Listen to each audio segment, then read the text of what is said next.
Part B of a CPSR can only be signed by a qualified safety assessor, someone who completed a university course in pharmacy, toxicology, medicine, or a similar discipline, or a course recognized as equivalent. The qualification is what counts, not the job title. This is the one requirement that attaches to a person, not to a document. Article 10, paragraph 2, restricts who carries out Part B. It says nothing about who compiles Part A, so your team can assemble the file. Your team cannot sign the conclusion unless someone there is qualified. A signature from someone who isn't doesn't satisfy Article 10, paragraph 2. The requirement is Article 10, paragraph 2 of Regulation 1223/2009. The cosmetic product safety assessment, as set out in Part B of Annex 1, shall be carried out by a person in possession of a diploma or other evidence of formal qualifications awarded on completion of a university course of theoretical and practical study in pharmacy, toxicology, medicine, or a similar discipline, or a course recognized as equivalent by a member state. Two routes then: one of those disciplines or something similar, or a course a member state has recognized as equivalent. And note, theoretical and practical. That pairing does work later. Nobody by role, everybody by default. Your formulator understands the chemistry. Your manufacturer builds to spec. Your regulatory consultant may know the dossier better than anyone. None of that establishes the Article 10, paragraph 2 qualification, and none of it prevents it either.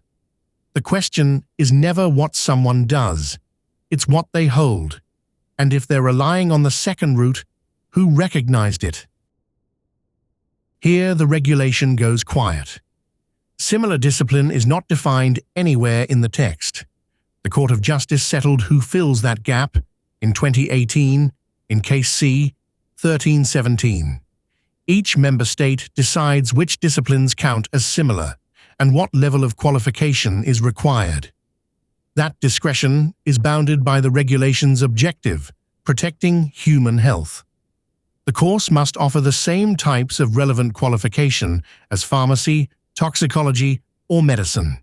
The training must combine theory with practical implementation, and it must deliver knowledge of both the human body and its pathologies, and the substances used in cosmetics and their physical and chemical properties. There's no EU-wide list. There are national ones. France's at issue in that case includes veterinary medicine and doctorates in toxicology or ecotoxicology. The same judgment settled one more point. Equivalence isn't only for foreign qualifications. A course delivered inside the EU can be recognized too. The wording survived Brexit intact. Same disciplines, same equivalence route. One word changed. In the EU, equivalence is recognized by a member state. In Great Britain, by the Secretary of State. Northern Ireland stays under EU 1223/2009, so the member state wording still applies there. The qualification is the legal flaw, not the whole job. The Commission's guidelines put it plainly. The assessor is to be a professional with the knowledge and expertise needed to draw up an accurate assessment, and Annex 1, Part B requires that evidenced inside the report: name, address, proof of qualification, signed and dated. So the question isn't, can I write my own CPSR? Part A, quite possibly. Part B, for most people, no. It's, do I have access to a qualified assessor? And the guidelines say what to ask them for. A copy of the diploma, and where the second route applies, proof of equivalence. If you need a qualified assessor for your product's CPSR, the link in the description is where to start. This is the Cosmetic file. This channel is supported by MySwissLab, educational only.